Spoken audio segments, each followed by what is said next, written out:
right, welcome to another episode of Piecing It Together, the podcast where we take a look at a new movie and try to figure out what movies inspired it. And today on the show, we are talking about a new movie that's out on VOD. It is the feature debut from Prano Bailey Bond. It is called Censor, and it is about a woman working in the censor board, making the decisions on what to censor during the era of the video nasties over there in England in the 80s. All these crazy, violent horror movies, underground horror movies, that, as it turns out, aren't really that out there or underground.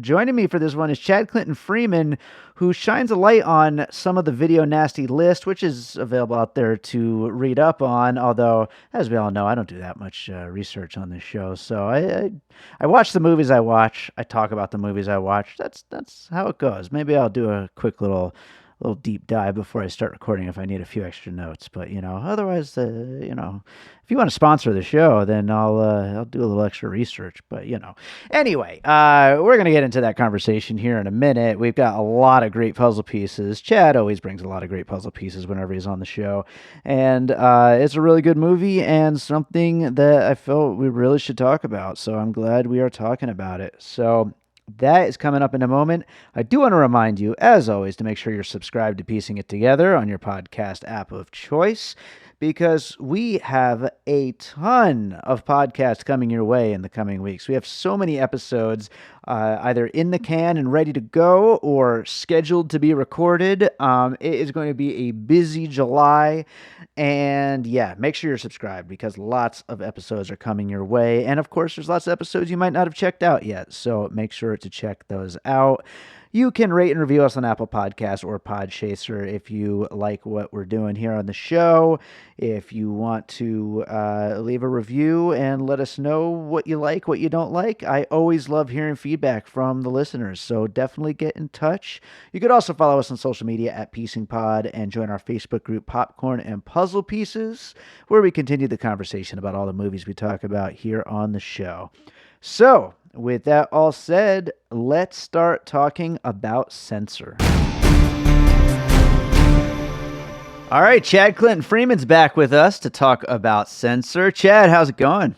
Oh, it's going great. I'm very happy to be here, especially this episode. I'm excited. So this should be fun. I'm really glad that I've got you here for this one. This is going to be an interesting conversation. It's a weird movie, but it's a very cool movie and unique, and obviously deals with this whole video nasties thing. And I know that you certainly know more about that than I do. So it'll be good to get some of your input on that. But before we get into actually get into the puzzle pieces and all that stuff, was this a movie that was on your radar before it just kind of came out of nowhere? Once it got selected for Sundance, that's when I started. That's when I was aware of it.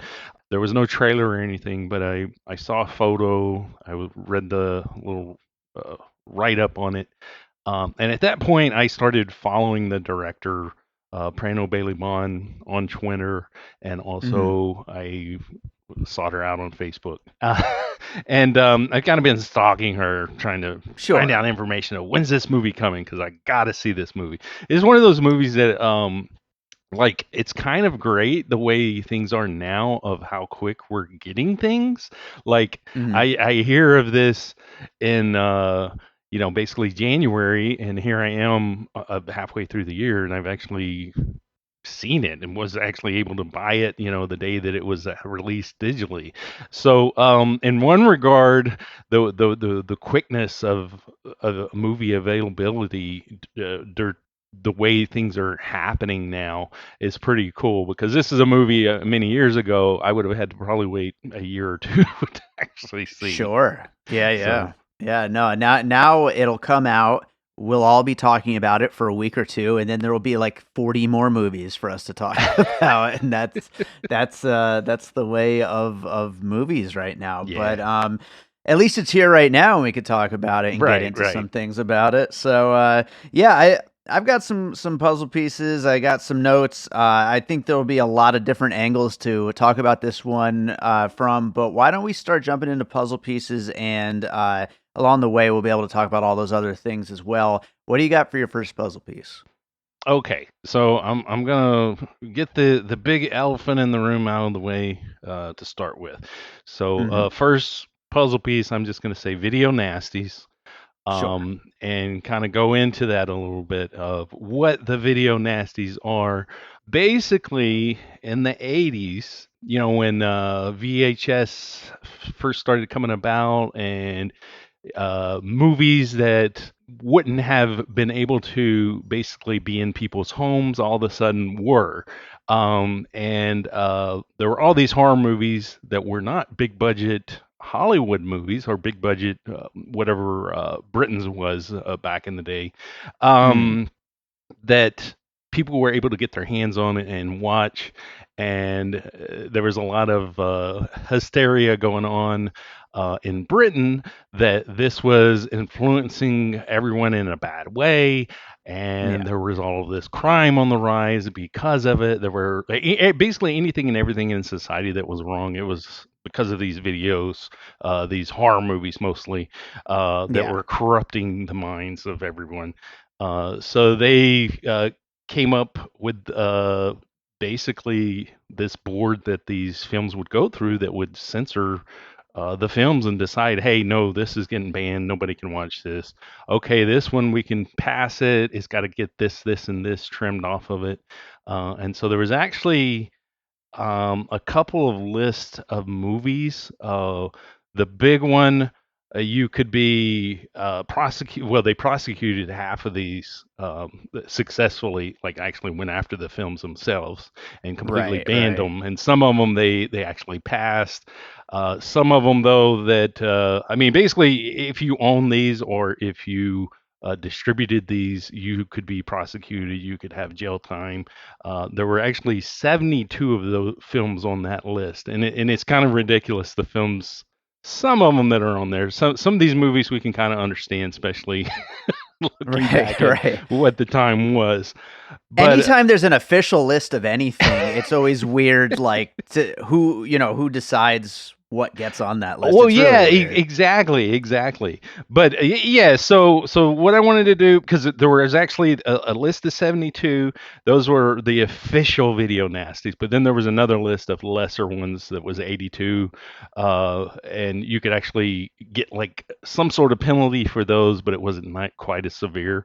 And we'll probably touch on a lot of these movies. But what I wanted to do was kind of give you my top five of the actual video nasties to give you an Okay. idea of what's on that list. And again, I mean, filmmakers that I really love are on here. So Sure. I'm going to go backwards. And these all relate in that they were on this list, and I'm sure they're influential on this film and in many, many other films. But Toby Hooper, his movie Eaten Alive, it's on the list. He's actually got two on the official list, and then Nice. Texas Chainsaw Massacre was on the lesser list.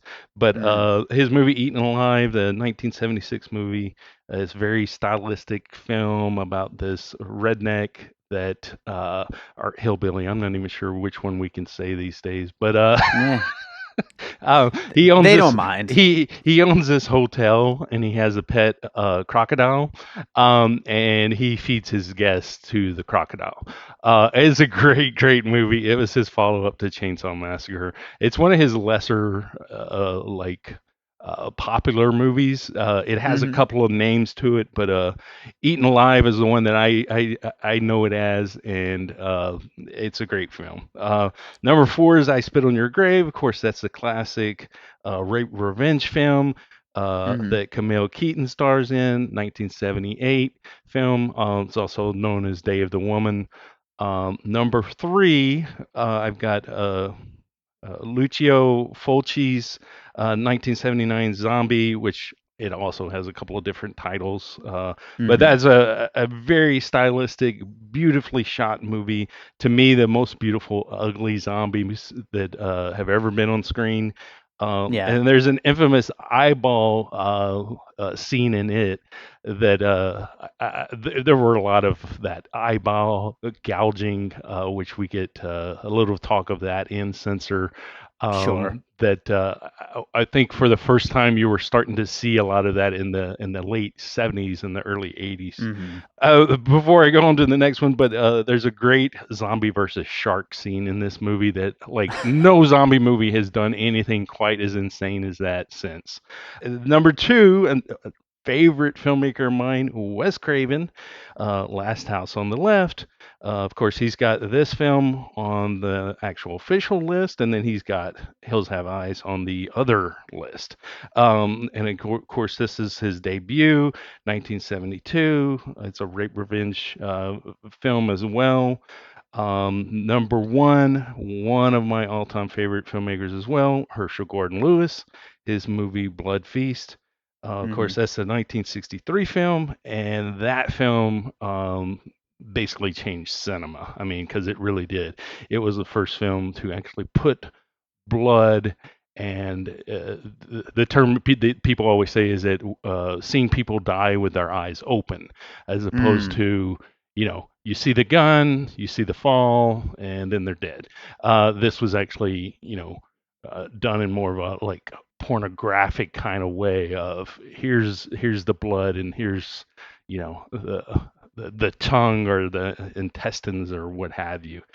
sure. So yeah, so I mean that's some of the it gives you an idea of what's on that video's nasties and what type of movies. Of course, these are like I said, very very very iconic. The Yeah. directors on that list.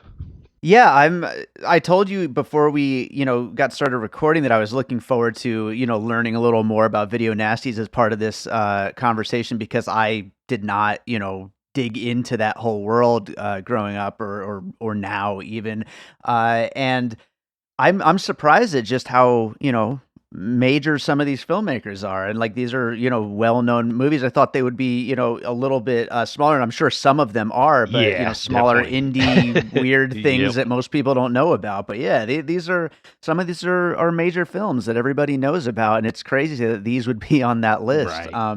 That is very surprising. I joked on my Letterbox review of this movie Censor that I don't know why exactly I didn't start seeking these things out and instead just watched Evil Dead 2 and Dead Alive over and over and over again through my high school years, but Right. I'm sure that like there's like an alternate timeline where I would have like dug into more and more of this stuff. And I mean, I spit on your grave and I saw Last House on the Left, but Right. I'm sure a lot of the stuff on this list are things that I probably would have loved getting a chance to see and maybe will one day, but just never really took that deep dive. Well, speaking on that, the Faces of Death is of course on this list, Sure.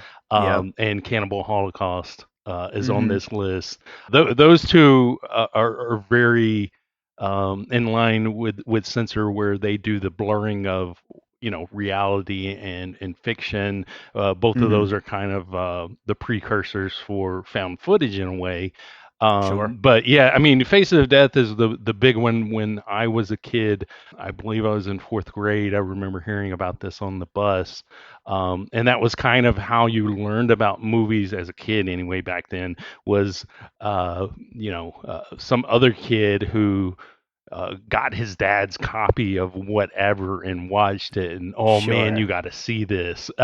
So I can just imagine how like it was even more taboo probably in Britain because Faces of Death and Cannibal Holocaust, those were ones that were actually banned. And that's the sort of thing that I remember hearing as a kid. Oh, that was a banned movie. It's banned. And of course, probably at the time, the kids probably thought it was actually banned in the United States as well.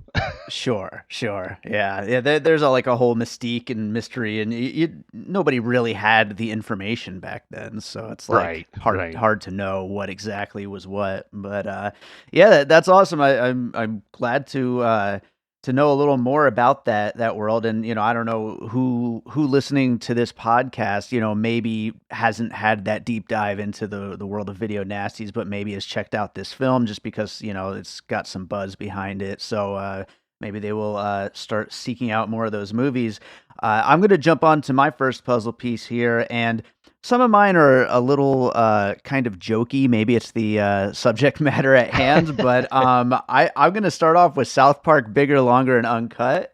Because Hey, I mean, hey, that's actually a good one. yeah, So right. I mean that whole thing with censorship and just the lengths that the people with like this moral, superiority will go to try to censor the things that they're just so sure are the problem, and then they end up becoming the problem. And in the case of South Park, end up starting war with Canada and the rise of Satan and whatever else happens in that movie. It's been a while since I watched it, but it's great. yeah. But yeah, I mean, the people who just feel like they need to be in charge of what other people get to see, they tend to usually not have such a good outlook on or good reasons as to what they think we shouldn't get to watch. And you get to see in both of these movies just how badly that goes by the end. Yeah, no, and that is a good one. I was trying to think of movies that dealt with censorship they kind of had that same sort of thing to it going on. Only thing I could think of was The People versus Larry Flint, which it's Hmm. more of the fight against that, but it doesn't really give you that side that we're talking about here that South Park did. So I think that that is a great piece to bring into the discussion. It's been a long time since I've seen it as well, so my memory of it is a bit fuzzy. But yeah, what you were describing basically about the outrageousness of going against something and basically becoming the bigger evil in doing that, Yes. which that kind of segues good into I was going to bring this one up just yet, and this one may at first kind of sound like what, but some of my pieces may sometimes do that to you anyways. Yeah, uh anytime you're on the show, I feel that way.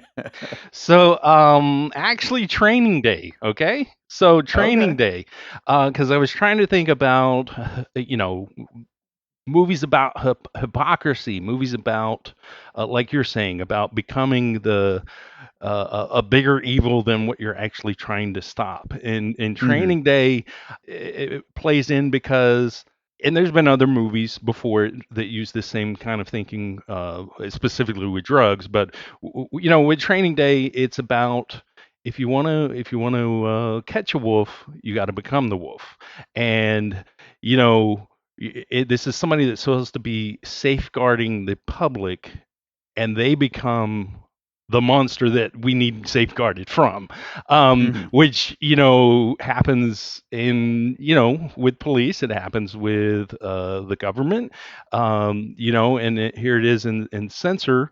It specifically happens with this one particular editor that is a part of this censor board. Right. um, it's this whole thing that, like I said, there's that hypocrisy of it, of this, almost the person that screams the loudest. Um, they're doing so because of what they're hiding. Yeah. And I think this is kind of human nature of all of us. Really, a lot of times, what we are against, it's more of because what we're fearful of in ourselves. And I think that, in that regard, I think Training Day is a great one because, like I said, you got somebody who's supposed to be safeguarding the public, and they're just completely outrageous. They're an absolute monster, and it kind of plays out that same way in Censor. Yeah, and I think that the person and being subjective and like bringing their self into the job that they're trying to do, where they should be more objective in the process. And I think that fits in with Training Day and using that as a puzzle piece there, because yeah, I mean, this person just taking it upon themselves to throw themselves into it in a way that really they shouldn't be a part of the procedure of doing that Right, job. right. And it brings the question though of anybody that in any area that is kind of safeguarding other people, of if this certain thing is so horrible that it has to be safeguarded from the public, what's it doing to the person that is doing the gatekeeping? Sure, Um, you know, absolutely. and that's part of the fun of Censor. I think that it's a movie that if you are for censorship, you can say that this is a movie that is pro that. That's one way that you can view it, but that's not how I view it. Sure. But yeah, that's one of the fun things I think about the movie. Definitely, definitely. Well, I love that you brought Training Day up. That's a really interesting puzzle piece, and I think some of the points that we're just making go really well with my next puzzle piece, which is one I wasn't sure I was going to bring up, but now I definitely am. Uh, and You know, like when sometimes it Chad's on, happens. oh yeah, I'll throw that in. Anything goes when Chad's on the podcast, folks. But this movie is probably too new to truly be influential on Censor because it just came out earlier this year. But I think it definitely is a companion piece in a way, and that is Malcolm and Marie, a movie that a lot of people did not like. Very, very love it or hate it kind of film, but I think if you could look at these people who are the censors and who are deciding making decisions on the movie as critiquing the films in a way, this movie Malcolm and Marie is a huge just lashing out at critics and at whether or not critics have the right point of view when they're going into critiquing these films, and whether or not what they say makes sense and whether or not they should get to say what they're saying. And I feel like in Censor, it is a similar thing in that we're questioning the whether or not these particular censors, the specific people who are doing the censoring, what their intentions are, what their ulterior motives are in making the decisions they make on what we get to see. And it's two different sides of a different coin when it comes to judging a particular piece of art, but they are two people who get to make judgments on that art and then put that judgment out into the world, and it changes the way people see these particular pieces of art. That's interesting, and I'll be honest, I hadn't seen that movie yet. I wanted to see Mhm. that movie, and it's a Netflix movie, right? It is Okay, Netflix, okay, yeah. yeah. So it's definitely I just don't go to Netflix much. Yeah, I I need to know. watch it though, especially now. But I think that there is a lot of movies actually, because there were a lot of things that came to mind to me that I was watching that just came out like this year, that I'm like, yeah, that's kind of a companion piece to. I think there's a lot of movies in different directions, kind of coming from the same place, Right. and I get what you're saying there, that it's kind of a companion more so than any sort of influence, and I Right. think that that is very much something that is happening, and I think that does happen over and over and over. I think there is a kind of a grand consciousness that arrives through movies, and a lot of times you'll get similar themes and ideas that are kind of done in different directions.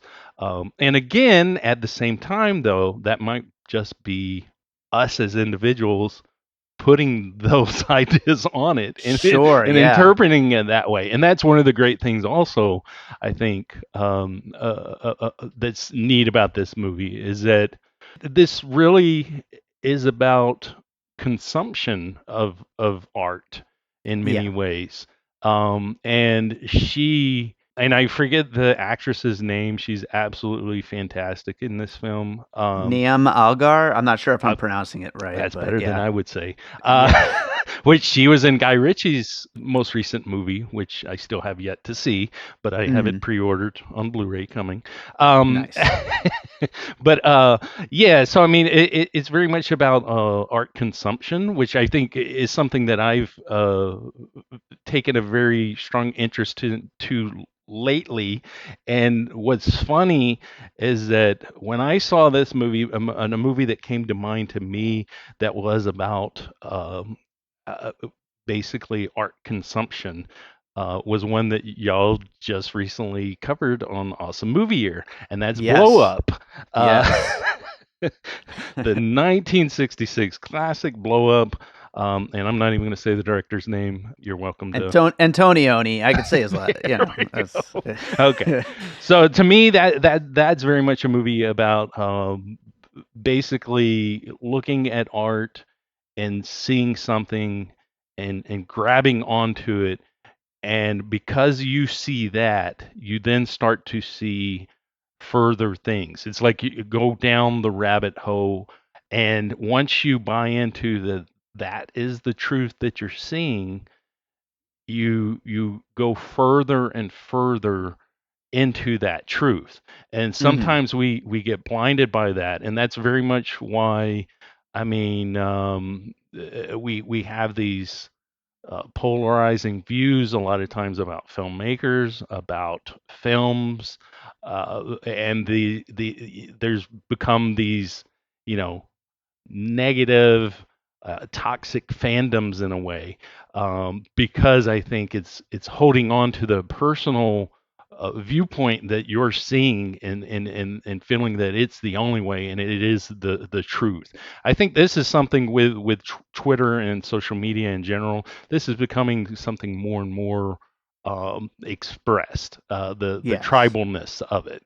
Yeah. Of course, Blow Up. Don't want to give too much away, but again, I view that movie as completely about art consumption, and one person, their value that they put on something may not have a value to somebody else, and what they see somebody else may not see. And what they Right. see may not be the truth, but it's the truth to them. And once they cling on to that, they see more and more and more. So Yeah. Yeah, and, I mean, that even speaks to the movie itself, the way that, we did not exactly. like Blow Up when we watched it, but I gotta admit, your description of the film and the way that you, replied to the posting in our Popcorn and Puzzle Pieces group, and then just speaking about it right now, I do think that you bring a really interesting, point of view to that film, and well, I don't picture myself returning to it anytime soon just because of the long lulls of what the hell is going on here. I do like the light you've shed on it of the point of it all, which I do kind of even though I didn't pick up on it while watching the movie, I do in retrospect think that you're definitely onto something with that. Well, and that's one of the really fun things. It's one of the frustrating things, but one of the fun things about, I think, art, all art, especially movies, that there can be, this quality for somebody who just really connects, and they really think it's just so fantastic and brilliant, and then the next person sits down and watches it and they don't see that at all. And of course, in Censor, you've got um, something in this movie that she watches reminds her of, either reminds her or gives her the idea that it has something to do with her past, and her sister who has gone missing.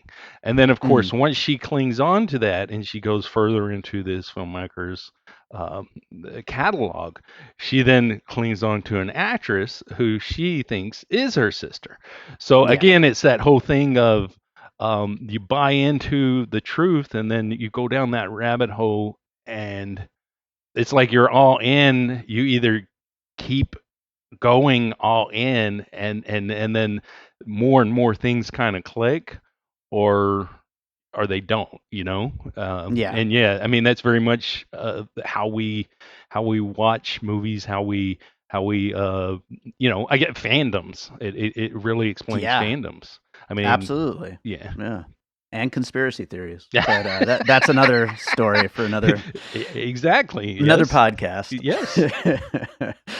So I'll go to another puzzle piece here, and this is one I haven't seen in a long, long time, but I think it deserves to be in the conversation. And that's Joel Schumacher's 1999 film 8 with Nicolas Oh Cage. yeah, definitely. Yeah, kind of what you were just talking about right there, like seeing something and you're so convinced that it's what it is, and that's going to lead you down that path. And um that's the whole thing with 8 is they see this videotape that may or may not have a real crime, a snuff film happening, and it leads down this path into this dark, seedy underworld of films, and trying to find the source of the film and solve that whole crime and all that.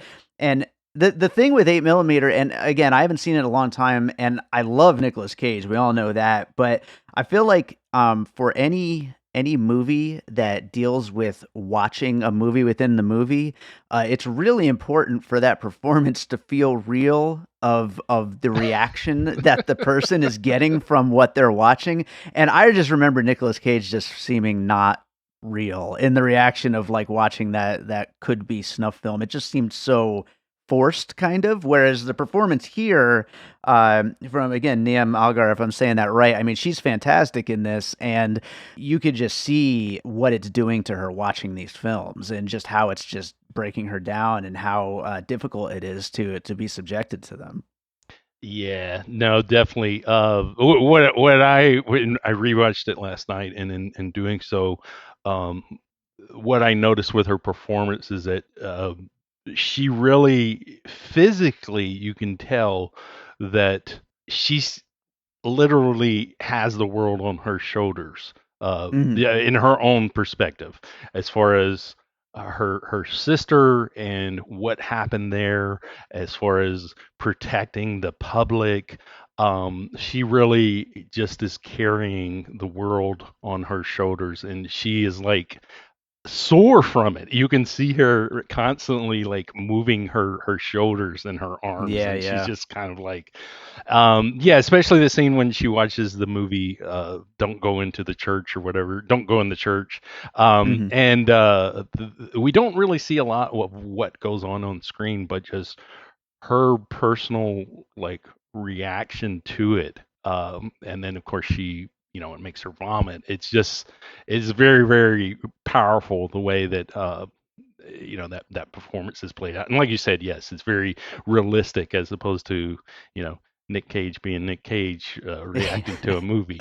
I love Uh, Nick Cage, but that's but just not one of his shining eight parts. millimeter, one of those movies that for me it never really stuck with me. I don't know why. I know a lot of people that movie very much inspired them and influenced them. My friend Shane Ryan, he basically, because of 8 millimeter, ended up doing this whole series of found footage movies, the amateur porn star killer movies. They were inspired by 8 millimeter. Hmm. Um, and I think 8 millimeter though is a good one because it speaks to the meta of this film as well, not just the film Sure. itself, but at the same time, what that whole is it real or is it not, and I need to know that sort of thing. I think that mystery is what really drove some of the popularity of some of the films on this list that like especially Faces of Death and Cannibal Yeah. Holocaust, especially in the 80s. As a time as a kid, I remember hearing that stuff about it being real. But the thing that kills me is that there were, I guess, grown-ups in government that also thought this, Right. and or at least thought that real. Yeah, I said real people, but grown-ups would think this. I mean, it kind of speaks to how. How their government looks down on people in a way, and Right. and Right. how stupid they think people are. So, Yes. but Yeah. yeah, no, 8 millimeter, definitely a great piece to have in the discussion. Been a long time since I seen it. I'm curious if I would appreciate it more, or you know, like it even less. But I just remember it not really doing much for me at the time. Yeah. Yeah, for sure. Well, what do you got for your next piece? Well, and speaking of film within a film, because Censor, we've got a lot of that going on. In fact, the film basically becomes a film within well, I'm not even sure how you would phrase that, but it totally gets all twisted around in so many different Sure. ways. But yeah, a movie that came to mind, which was one that I actually saw back in the VHS days, 1980 film Fade to Black. Vernon Zimmerman, which it's a movie about this lonely film buff, and he kind of gets caught up in fantasy, what's real, what's not, and he kind of starts playing out movies in real life. He actually accidentally kills a couple of people, and then he intentionally is definitely on purpose killing people. But he like dresses up like a mummy, dresses up like Dracula. He meets this girl that he's like, oh, that's Marilyn Monroe, and that's his Marilyn Monroe. And then before the movie's over, he's basically a character from I believe it's White Heat, and then the ending plays out a lot like that film.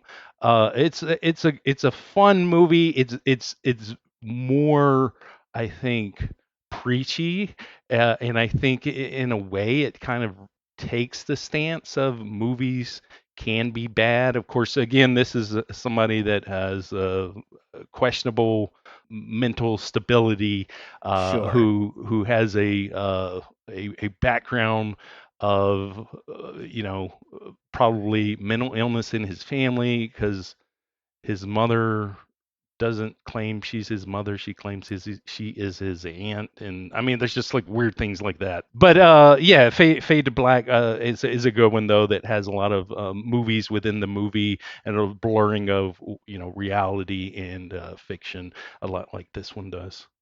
I've never seen it, but I kind of want to see a remake where the person is obsessed with like A24 and neon horror films. That Ah. that would be a good No, version. it's definitely one that they could definitely do a remake of, with some updates. I mean, who would you replace with Marilyn Monroe though? That's my question. I mean, uh, Uh, I Florence Pugh, maybe? I don't know. Anyway, but yeah, no. So that's a good piece, though. From the description of that movie, it definitely that blurring lines, and that also brings up another thing. One of my favorite things about this movie, Censor, was the blurring of the score. From within the right. movies within the movies to the overall movie, I just thought was really well done. I didn't write down the composer's name, but I just thought that was And really not, well and not done. only that, the score and just the sound design too. The sound Yeah. design and the score, and yes, and all the movies, everything just kind of blurs together. Yeah. Which I did read somewhere, the sound design itself, Prano was inspired by the animated movie Watership Down, which I thought was Huh. interesting. But to me, I'm not going to bring the movie up. The sound design reminds me of a certain movie that I'm surprised you haven't brought up yet, that you might bring up. I don't know. If you don't, I'm going to bring it up later, but I'm not going to spoil Okay. it in case it's on your list. Uh, Okay. so, but no, yeah, the score and the sound design is absolutely fantastic, and I really wish that I was able to see this in a theater, because I really I feel like this is a great immersive film, and Mhm. what's really solid is how quick a watch it is too. I mean, it's a very very fast movie. Oh yeah, absolutely. Hour 20, something like that. You don't get a lot of those nowadays, so that is a nice thing. I'll go to another piece here speaking about movies within movies. This is more of a silly one, but I thought of The Nice Guys. One of my favorite Oh yeah, comedies yeah, yeah, of the yeah, last 5-10 years. yeah. It's so damn good. But the whole aspect of that film where the girl in the porno, which the filmmaker is so convinced is more than a porno, which I guess kind of fits with the No, violence yeah, and definitely. of the video nasties. But that's like the key to solving this whole thing. And the censor is so sure she sees her missing sister in there and has to seek out anybody connected with that film in order to get information and get answers and try to get to that person. And so yeah, so it's a similar, trying to connect with all the people around the movie within the movie, drive to the plot of both movies. Yeah, no, and that's another good one. I'm glad you're bringing up these because that was one that I wasn't even thinking about. But yeah, I love movies within movies, and Mm, I tend to love the movies that dabble with that in some way. And yeah, no, that's definitely one of those good ones. That and 8 millimeter with them being basically mysteries with a film, piece of film, and again, that being like the key to this, missing person or what have you. So yeah, right. it's definitely ties in well. Awesome. What do you got for your next piece? So I've got, I think, a filmmaker. I wrote down a couple of filmmakers. One, this is a filmmaker that is actually has several movies on the Video Nasties list, and also has some on the other 82 film list that could be prosecuted. And that's Dario Argento. Hmm. I think stylistically, the way this looks is very, very Suspiria, Sure. which is on the 82 film list, which Okay. again is like, really? Yeah. Seriously, that's crazy.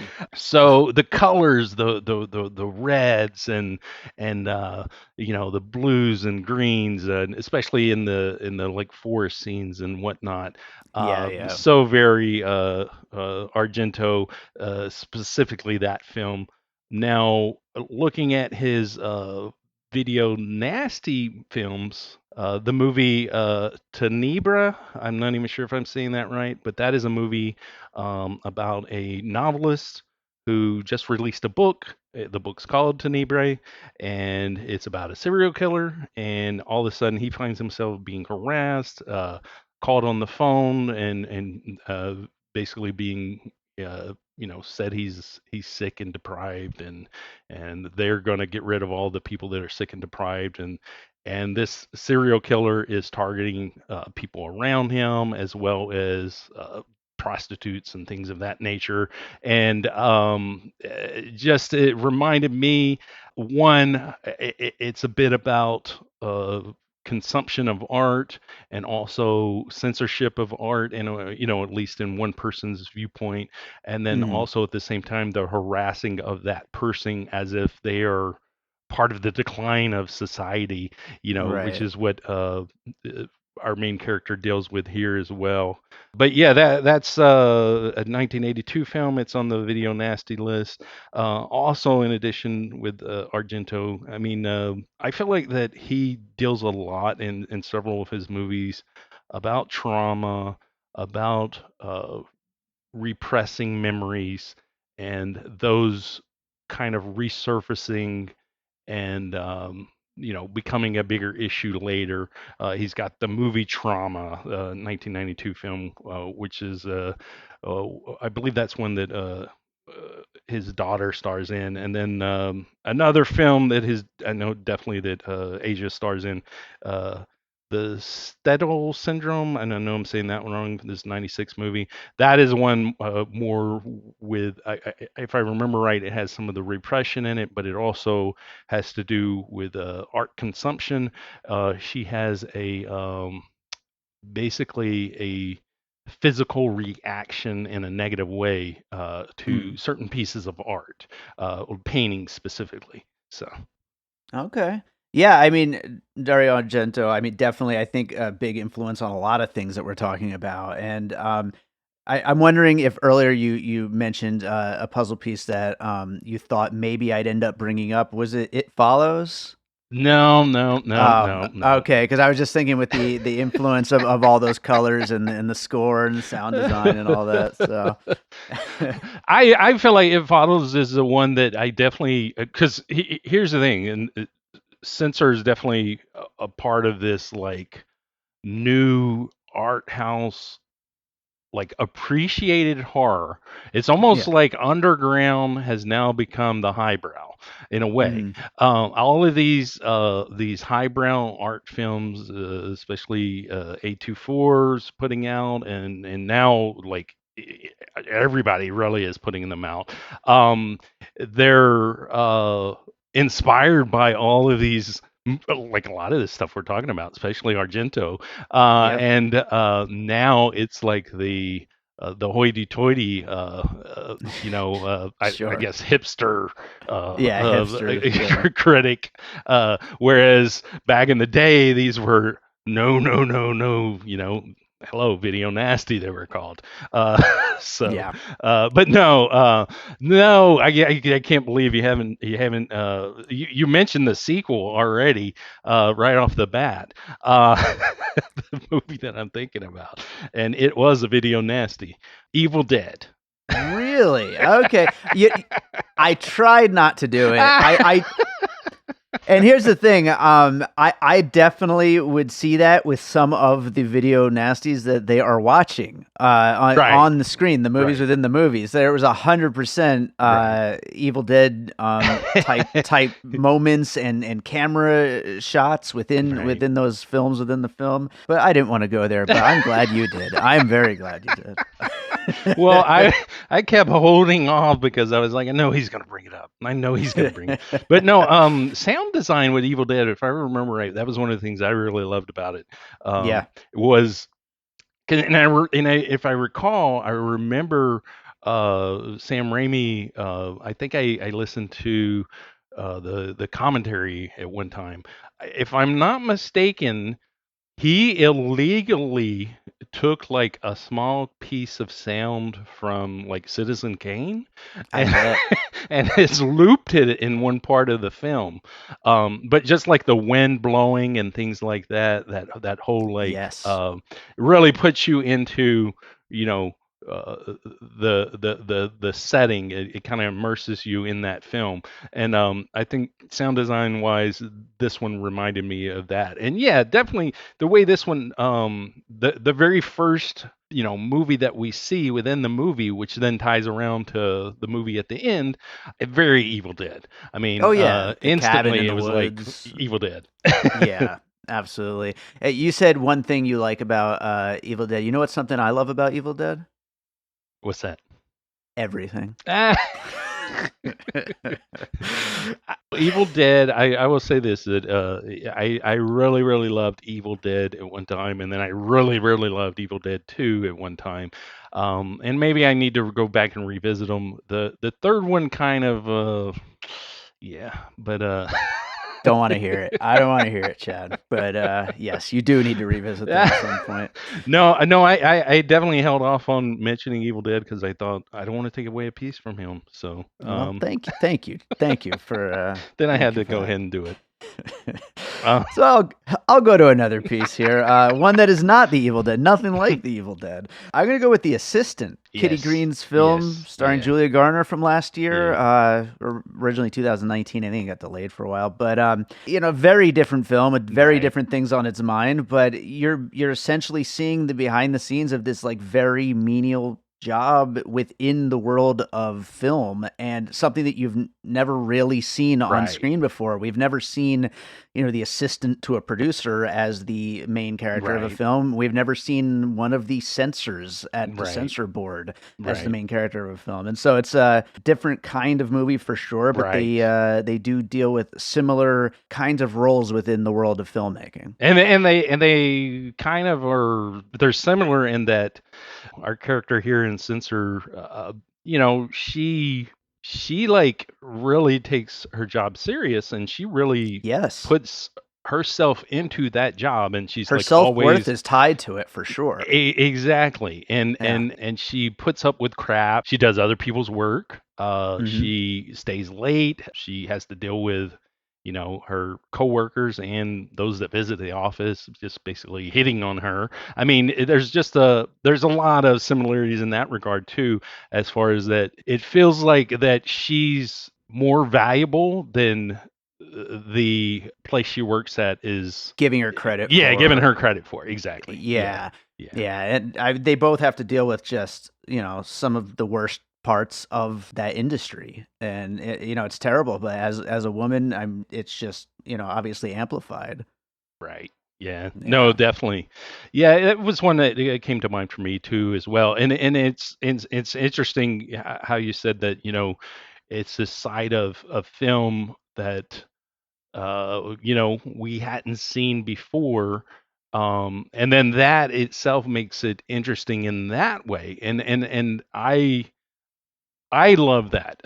I love that when movies do that. Of course, Quentin Tarantino, he's one that always loves to do that in some way. He like makes that part of people's backstories almost in Sure. every Sure. movie. But no, I people that love film, we want to know more about film, and that includes all sides of it. I mean, who does this? Like as I said, as a kid, hearing this was banned. Well, who banned it, and to Right. kind of see a behind the scenes of the banning, that's a really cool thing. Which funny that we talked about blow up, but what that reminded me of was actually blow out, because blow Sure. out we've got a sound guy, and especially at the time that movie came out. That was something that I'm sure tons of people were like, wait a minute, the sound isn't what happens on screen as they film it. Right. Right. Somebody Yeah. records sounds and then they put that on top of what they recorded. It's kind of like just opening up this window to a world that you didn't think about before. Sure. And yeah, so I really like that aspect of it as well. But also to that, I think style wise, I think speaking of blowout, um, Brian De Palma, like Argento, I think is probably an influence here in many regards, because instantly what I think of when I see her standing there as soon as she gets splattered, she's getting dressed up for the movie role and she gets splattered with the blood, I think of Carrie. And Sure. and also, Carrie's very stylistic. It has a tinge. It's not quite as over the top as Argento, but with the stylized, um, blues and reds, and especially that finale. And at the same time, Carrie is also a movie about this person who they're a decent person, and they kind of get dumped on, and then the movie builds into like this chaotic climax Sure. with them kind of I don't know if you want to say exacting revenge, or how you want to say it, but exploding basically. So Sure. so yeah, De Palma was one that I just feel is an influence going on here, specifically with Definitely. those two. Yeah, no, those both I think fit really well, and yeah, great piece there. I'll go on to my last piece, which is probably the most obvious thing in the world. But The Ring, there's a killer videotape involved. Nice, So nice. movies that kill, even though video nasties really don't. But Nah. so yeah, So now here's the thing. Will we get a sequel where somebody watches Censor and I becomes a killer? I very much think so. And then the censors themselves can go nuts over that. So Yeah, no, the ring is one that I really wanted to like at the time, and I Mhm. just did not. I know people went nuts over the ring. I mean, Do you people like loved the it. original version, the I don't Japanese even like version? the original. I don't Really? know. I think for me the ring came out a little too late. I think looking at back at it now, I might appreciate it more. But I mean, the ring came out right as like I had already gotten rid of my videotapes and had went DVD. And then all of a sudden this movie comes out about videotape and I'm like, where would I even play it? And I'm just like Right. now it's kind of like you could you know, it was supposed to have been happening then, not like it was set in the past or anything. I think Yeah, now it's retro. Now it can be retro, but exactly, that's my point. I yeah. think the timing of it was bad, and I think that I had a disconnect there. So I really there's some things that I do appreciate about it. I think you know the coming out of the TV is absolutely fantastic, and in a way, with Censor, it's almost like with the scenes that play out in this one, it's almost like the TV is alive and invites her inside the TV, and Mhm. almost like she uh, goes into the TV and becomes one of you know, there's nothing supernatural, but in a sense, I think in her head, I think that's kind of what happens. Sure, Um, sure. but Yeah. yeah, no, I think killer videotapes, you know, that's something that's always going to excite me. But I think retro it works a lot better than Yeah. the Ring did at the time. Because I was like, why isn't it a DVD? And Right. they never did that like with the Ring. They never went there, even with the sequels. It was always like, oh, Really? a videotape. I would have thought for sure the most recent one it was a I DVD. think the very last one was like a digital file, I think, or Oh, something yeah, like that. yeah. Yeah, Okay. yeah. So they just But skipped right over no, well, DVDs. they still went back to the videotape. At least in the very last one, it was like, oh, here's a VCR at a Goodwill or whatever, and oh, there's a tape in it. I think that's how it started. But then I think it was like you have to digitally send it to somebody or something to get rid of it. I don't know. If if there's ever a movie about a killer Netflix movie, you are definitely going to be the guest on that episode. That's all. That's all I have to say. So anyway, that was my last piece. Do you have any other pieces you wanted to bring up? I got a whole bunch, but I mean, I can just real quick go through some of them. I've got another video nasty that plays in perfectly. That's The Witch Who Came from the Sea, 1976 movie. Matt Simber. It deals with repressed memory. You've got a woman who basically very much sugarcoats her childhood and her upbringing, and she lives in kind of fantasy world. She's obsessed with people on TV, football players, people in commercials, things like that. She ends up actually meeting some of these people, and then things really get confused. But it blends fantasy, memory, and reality. And then, of course, you know, you find out that, you know, she's basically nuts. And Hmm. it's all done also in a very, like, I guess, dreamlike kind of way. Kind of how this one is very surreal and very, Sure. you Yeah, yeah. know, uh, it's not really your typical video nasty in that way, but no, it's a great movie, and definitely I feel an influence here specifically of video nasties that feel like, you know, she may have been inspired by. I probably shouldn't, but I've got a Zack Snyder puzzle piece. Oh Okay. no. Okay. Sucker Punch. Sucker Punch. A lot of people, I don't think they get this aspect of it. Sucker Punch is a great movie about imagination, about memory, about repressing memories, about replacing memories, about editing memories. You've got in Sucker Punch basically a woman that's institutionalized. She's had a bad uh, you know, past, abusive, and while she's institutionalized, there is a lot of sexual abuse that happens. Now, in the movie, anytime sexual abuse comes up, the movie cuts to a fantasy that's like this alternate world that's almost like a video game film inside this film, and it's Yeah. all violent and it's very empowering of this amazing action hero. And I just think that Sucker Punch is brilliant in that way that it replaces all of the sexual abuse and makes it this empowered fantasy that plays out. And just in dealing with kind of editing in your head what actually happens. And again, you got somebody who's not mentally complete, as because of this trauma has affected them. And that's very Sure. much what you've got going on here. Is we never know what happened. We don't know if something just traumatized her. We don't know if she had more that she played a part of as to what happened to her sister.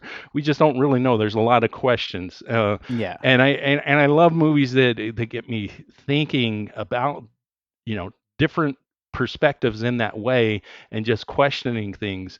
And it makes me also think about how I view things and how I see things and how I remember things.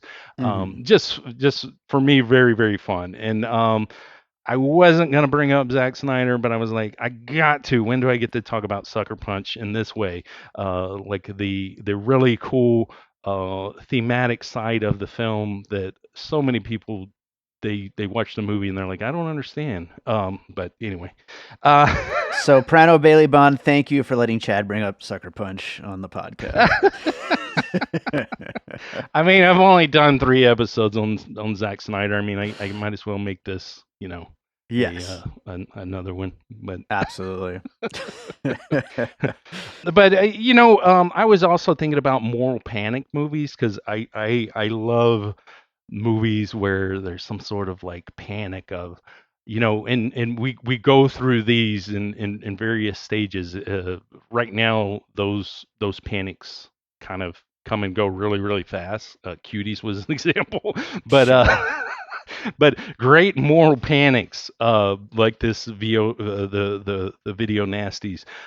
We would have like the satanic panic of the 80s in the United States, where Satanism, it was gonna corrupt all the children, and you actually had people that were prosecuted and also convicted of crimes, and they used the guise of, oh, it was Satanism and they're in a cult, and Right. but I recently saw We Summon the Darkness, Mark Myers 2019 film. It is a great movie that is set in the satanic panic of the 80s, and it deals with like this uh, religious group that is not into Satanism, but kind of uses that as a guise. It's a great movie. But then also The Witch, which The Witch, of course, the Salem witch trials and the panic of witches Sure. that went on, and also related to that is the new Neil Marshall movie, The Reckoning, which is a really, really great movie. I just find it interesting to have these movies, though, that are set during these kind of panic periods. And Right. I think that those all three are great, like Censor. And I do got a bunch of other things, but I think I've hit on everything that I probably should. Yeah. Sounds good. We'll get to some closing thoughts in a minute. Let's do the finished puzzle, and then we'll get to that. So we started this thing off talking about some video nasties. You got in there, Eaten Alive, I Spit on Your Grave, Zombie, Last House on the Left, and Blood Feast. Also Faces of Death we got in there. Then we talked about South Park, Bigger, Longer, and Uncut, Training Day, Malcolm and Marie, Blow Up, 8mm, Fade to Black, The Nice Guys, a bunch of Dario Argento films, The Evil Dead, The Assistant, some Brian De Palma films, The Ring, The Witch Who Came from the Sea, Sucker Punch, and then finish it up with We Summon the Darkness, The Witch, and The Reckoning. Let me add one more. Okay. I'm sorry. One Irreversible. The scenes with her in the in the hallways. tunnel, right? Yeah, in the tunnel. Yeah. Yes, I yes, thought of yes, that too. That was on my yes. maybe list. Yeah, So, yeah. Well, I was just like visually, because when she's going through the tunnel, I'm just like, oh my God, what is going to happen every yeah. time? So yeah, I had to throw Irreversible in there specifically for that. I'll allow it since it was on both of our maybe lists. So, yeah, absolutely. So, at the risk of this episode going as long as the film, do you have any closing thoughts? Anything we didn't quite get to that you want to mention? No, I mean, I think we pretty much hit on it. I think all the themes that I jotted down, I think we hit on. I think it's great when you have like this little film that can pack in so many different elements and so many different things to take away from it. And I mean, I really love this film. I was gonna we mentioned the sound design and the score. I also love the way that this one opens with the like old school VHS logos at the beginning. Sure. That's a nice touch. I really love the opening credits as well. The opening credits packs in a little bit of details of what's going on in the world at the time to get you in that mindset. And then I love the newspapers too, that we get those headlines throughout. Hmm. The humor in this, I think this is is a funny movie as well. Sure. Just there's so many things about it that I really do love. It's a fantastic film. Yeah, the dinner scene with the parents Yes, was some good yes, stuff there, for, yes. for And then sure. there's so many moments too, also, and this doesn't speak to the humor, but just that really shows you how, like, she's a troubled person, but she just, even her mom just tries to talk to her, and she's just like, no, nothing, never mind. Yeah, yeah, it is just yeah, like maybe if she talked about her sister instead of just letting that, build up. I think she definitely needed to speak with a therapist. But yeah, yeah. absolutely. Well, one last thing I just wanted to mention really quickly. Not a puzzle piece that anyone or most people listening would have ever seen, but I just thought I'd bring it up for you and me. Our mutual friend Alex Kalana's Rue, Rewind, whatever it's called. Whenever Right. she was sitting on the floor in front of the TV, watching the TV all up Right. close, I was reminded of that film and whatever his influences Yeah. were I for always that. say REW. Yeah, I don't know. yeah. I'm not sure how you're supposed to say that name, but shout out to Alex. He's a talented dude. So, Chad, did you watch anything else recently you'd like to recommend to our listeners? Yeah, I've got a great one that I watched recently that plays along with this one actually very well. It's the movie called Pasture, which I didn't know anything about. I just was looking on Vudu. I watched the trailer and I was like, okay, and I actually bought it because it was pretty cheap. But fantastic, one of my favorites this year as well. And it deals with it's very much like a nightmare in a way because it's very it's kind of like this one where it's abstract, I guess you would Mm-hmm. say. But for me, somebody that has always had depression, always had anxiety. It's a movie that speaks so strongly to me because one of the things is that I always say is that, or at least used to always say, I wonder what it'd be like if I didn't have, anxiety, if I didn't have depression, Right. if I was able to cut that off. And I guess in a way, this kind of movie kind of explores that, and so it's kind of like a dream come true, but also a nightmare at the same time, because I've come to realize that it's not a weakness that I have these things; those are really my strength because I deal with that every day. So that makes Mm-hmm. me almost like a superhuman. That's my superpowers. Right. But this movie, Pasture, it is very, very, very, very abstract, but it's all over the place. Visually, so interesting and chaotic. It's just I can't say enough great things about it. I don't want to spoil too much, so that's about all I'll say. All right. Yeah, I'm gonna have to check it out. I've seen a few other people logging it on Letterboxd. It sounds interesting. So yeah, I should definitely check that out soon. But awesome, Chad. Thanks so much as always for doing the podcast. Anything you want to plug or anything? Oh no, I don't got nothing going on. I mean, just We'll plug your next appearance. watch movies and enjoy them and don't kill anybody. There you go. That's a good message to leave it on. Thanks, Chad. Hey, hey! Are you that weird one in your friends group that loves to watch true crime documentaries?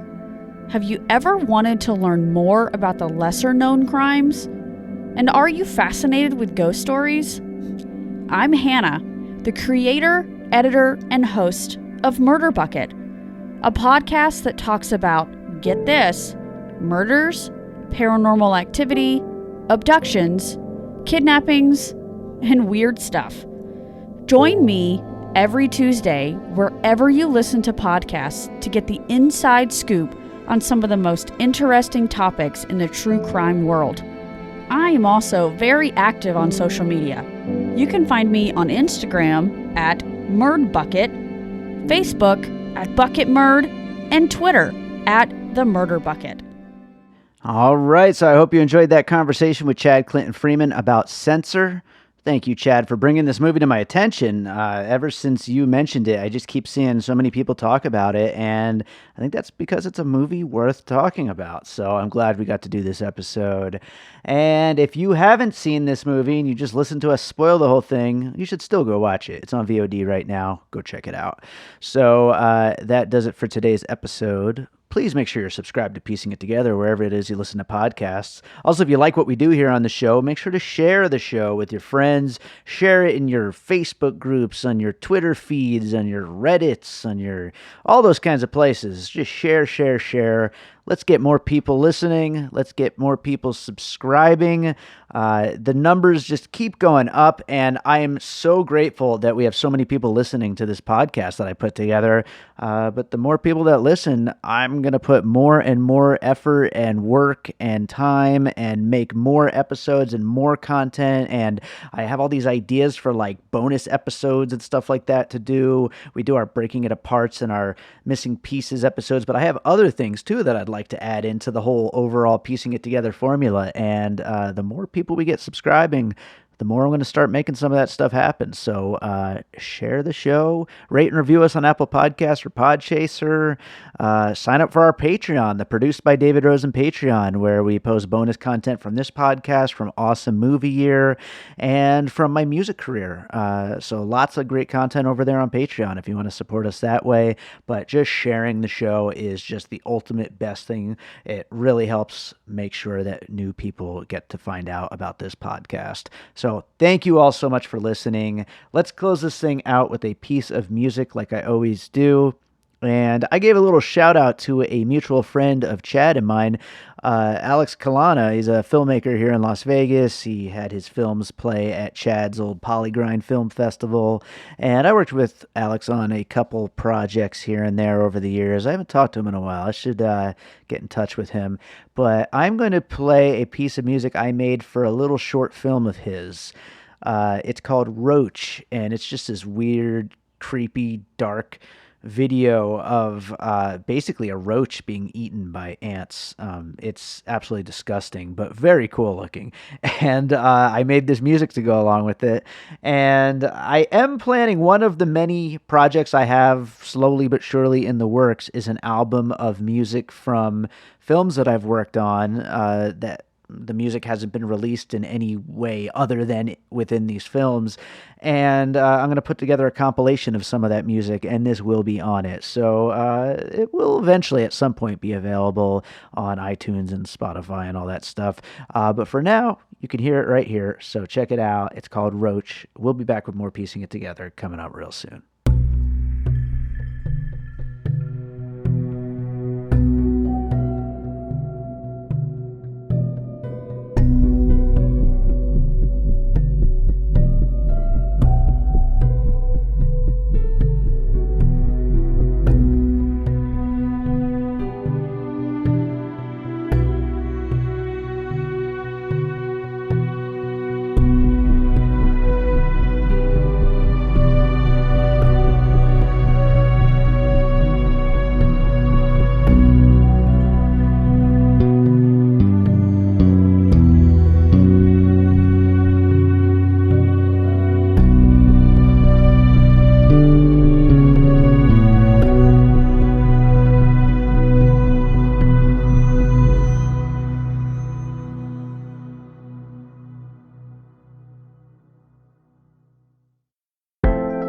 an All Points West production, produced by David Rosen in Las Vegas.